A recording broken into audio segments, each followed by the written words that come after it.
Ed Opperman. That's who I am.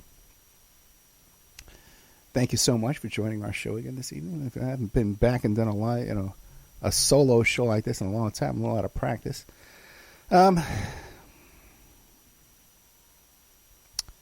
couple of things that are floating around out there that I wanted to touch base on. One is Dershowitz, Alan Dershowitz. Alan Dershowitz was a guest on the Brian Kilmeade radio show. And everyone's wondering, everyone keeps talking about it like he didn't confess.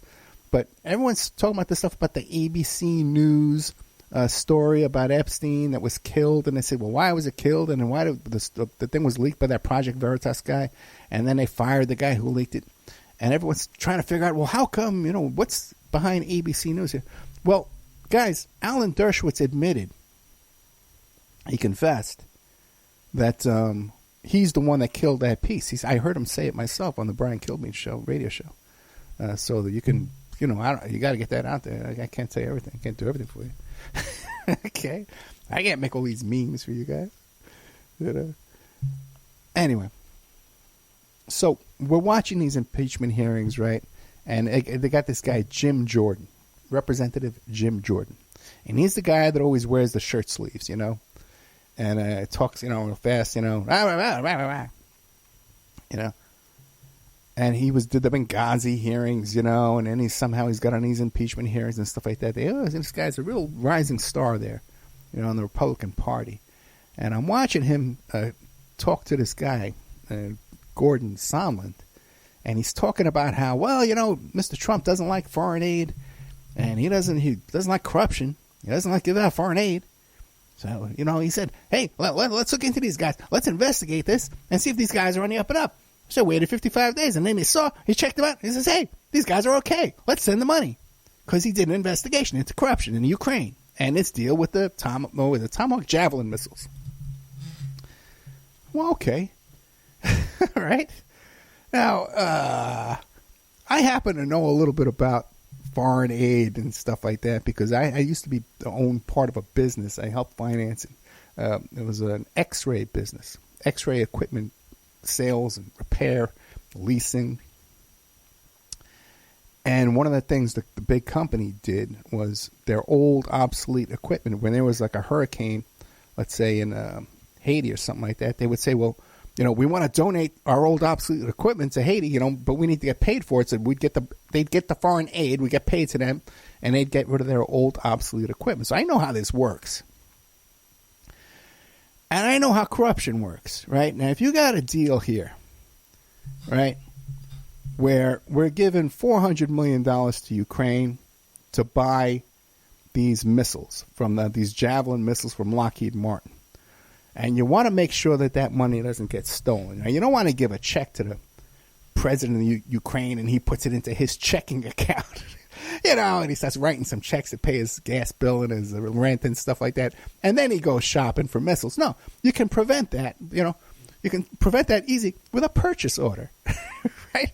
Before we issue this check, we could say, well, where's the purchase order from Lockheed Martin for these Javelin missiles that you're going to purchase? We demand to see the purchase order. Okay, I'm being facetious here because obviously they have all kinds of. Trust me, not a dime. Okay, is released without all these details being worked out. Okay, it's not Trump sitting there saying, "Well, I want this guy checked out." That's all the nonsense that Jim Jordan is selling you. I don't lie to you. I tell you the truth. Now the deal is this. Okay, stop and think. If we're concerned that there's some kind of corruption within this deal, that we got a $400 million check and we got $400 million worth of missiles from Lockheed Martin, they're going to go to Ukraine and Lockheed Martin's going to get this check. All right? Now that's easily solved with a purchase order. All right? The only opportunity for any corruption in that deal is Lockheed Martin says, well, after we get the check, Mr. Ukraine, Zelensky, we're going to send you a box of cash. Or we're going to put a deposit in this Swiss bank account for you. So you're going to get a kickback. And that's the only possibility of corruption in this deal. So if Mr. Giuliani were actually investigating the possibility of corruption, there would be some kind of a phone call or an email or a letter, not to these gangsters in Ukraine, but to Lockheed Martin to say, hey, man, we want to interview you and find out what's going on. If there's any possibility, if you do these kind of, but if you notice, both sides of the aisle, no one ever, Lockheed Martin has not been mentioned once. They're the only other partner in this. They're the only possible avenue of any kind of corruption in this deal is Lockheed Martin. Okay? Hasn't been mentioned once in any of these hearings. They haven't been called in to testify. Giuliani's never contacted them. Trump's never mentioned them. It's the only possible avenue of corruption. So obviously, this thing had nothing to do with an investigation of corruption. It was using a foreign government to affect the U.S. elections. Okay? And I don't care what you guys think is going on. Could not be more clear. So I'm watching this guy, Jim Jordan, right? And I says, isn't there something about this guy with the wrestling? He was an assistant wrestling coach, and there was a doctor, or a team doctor or something down there at this college. And they portray this story in the media that, well, there was a doctor down at Ohio State University. And this doctor was feeling up the athletes on the wrestling team and then the professional athletes down there at the school. Not professional, the amateur athletes, the team athletes, school athletes. And they talk about it over and over that, well, a guy would go into the doctor's office to have his thumb examined, and you'd have to pull your pants down, and he would give you a genital examination. Okay? If you had a thumb injury or a sore throat, and the guy got your pants down, and he's feeling your groin. That's how this story is being sold to the media. Now, I hope that, because what I'm going to tell you is, I did a little work on this. I'm going to tell you what's really going on, because I talked to the lawyer and I talked to one of the victims. I know what's going on in this case for real. All right? Now, I'm going to report this to you tonight, and keep an eye out, because it's going to be breaking news in 5 years. You're going to hear it in the Miami Herald. Okay? So if the Miami Herald is out there listening, okay, I'm going to give you a chance to get out your little pen and paper and write down what I'm about to tell you so you could break this story in 5 years. Okay? You back? All right. Here's what's really going on. The way the mainstream media is trying to portray this story is that, well, this doctor's feeling up these guys, these kids on the team there, and Jim Jeffers was the assistant wrestling coach. He had to have known that this was going on because there was a lot of locker room talk. And there was a lot of locker room talk of people talking about this stuff and making jokes about it. It was common knowledge. So he had to have known. And that's the story. That's the big scandal. That Jim Jeffers had to have known that this doctor was calling students into his medical facility there and groping them. Well, and I even went, I said, you know what, let me do a little show about this. Let me see what's going on with this. So I went out there and I found some websites devoted to this story and stuff like that. And I contacted the people involved, and they told me that story. And I said, well, that's the story. Then I started digging a little bit more. I find one of the victims who's willing to talk to me. And I start talking to him. And boy, do I get an earful. And he puts me in touch with his lawyer. Okay? And we're going to be doing a show in the future with this lawyer. By the way, there's 30 defendants in this case, and they're suing the doctor, they're suing the school, but there's about 10 John Doe defendants in this case that are big giant names. They're politicians, they're billionaires, they're celebrities, and they're athletes. Okay? Because the story is not that there were some student athletes that were going to visit this doctor and he was feeling us.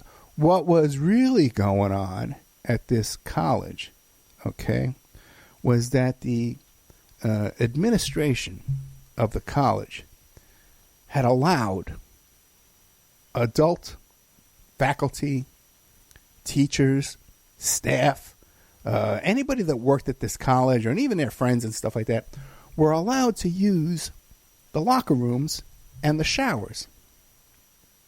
So what was happening is every day at 3:30, when it was time, when these students were, showering up after their stuff, all these men from all over the facility there flocked to these showers in these locker rooms to see the young athletes naked. And this was like a gay bathhouse it turned into. They were openly masturbating in the shower. They were openly having sex with each other in the showers, in the stairways, in the hallways, in the locker rooms. This wasn't some situation where there was talk about this, okay, and that they were going over to this doctor's office. And this was rampant. This was like a gay bathhouse, okay, where grown men were allowed into these boys' locker rooms and were having open sex in these locker rooms. By the way, Jim Jordan, his locker was right next to this doctor, okay? It was like the focus of this lawsuit and stuff like that. But there's a lot more than that. And many other people were complaining. They said, no way. Everyone knew what was going on because people were complaining to the administration saying, hey, man, every time I go down to this locker rooms here, I got to chase people that are having gay sex in the hallways and in the stairways, and I'm chasing them out of there every single day. So this was something that was widely known. Now I'm going to tell you something else that's not known. It's not being reported about this story. You're going to love this. The doctor, his name is Strauss, who's like one of the fall guys for this story here, had his office in the medical building. Okay? Now, do you know what the name of that building is? It's the Wexner building. The Wexner building. Does that name sound familiar to you? The Les Wexner building? You can't make this up. You can't make this up. The building, this medical facility where this pervert Dr. Strauss, alleged pervert Dr. Strauss, is working. By the way, Strauss worked there for like 20 years. This wasn't something that happened a couple of times. This was systemic, institutionalized perversion going on at this school, exposing these young athletes to this kind of perversion. Okay? And what happened to it, we'll get into that. But the building, a trustee at this school who still has an office at this school is Les Wexner, the guy from Victoria's Secrets, the buddy with Jeffrey Epstein, the guy who is Jeffrey Epstein's only client, only alleged client out there that he's managing his money. The one who gave Jeffrey Epstein power of attorney over all his finances and all his properties and stuff like that. That Les Wexner is a trustee at this school. That Les Wexner bought that building and donated it to the school where this doctor was working out, where they had open range access to teenage boys and young men in these locker rooms and these showers. Did you know any of this? Did anybody? The Miami Herald? Can we get the Miami Herald on the phone and tell them about this right away? What's going on here? Did you also know that Epstein himself, Dr. Evil himself of child molestation, did you know that he donated $3 million to this school as well? The school where they allowed open access to all these boys in these locker rooms? What do you think about that? What do you think about that? Okay. Now, like I said, I got the lawyer coming on. I got at least one of the victims. The lawyer's putting together victims for me. I've talked to these people off the record, okay? And I've gotten an earful, and I know for a fact that there's John Doe defendants in this case that they haven't been named. I know how that works because I've done that myself, okay? And there's a lot that's being covered up here on a very high, powerful level where some of these men who are now adults that are making these complaints that are part of this lawsuit are actually getting arrested and targeted and pulled in, and court dates being misrecorded, and they're being pulled in on warrants. Because another thing that's going on here is a lot of the people who graduated from this school, from this whole pattern of abuse and systemic perversion, have gone out into that community, and they've gone into law enforcement, they've gone into the prosecutor's office, they've gone into the legal profession. They're pillars of the community over there now. Now,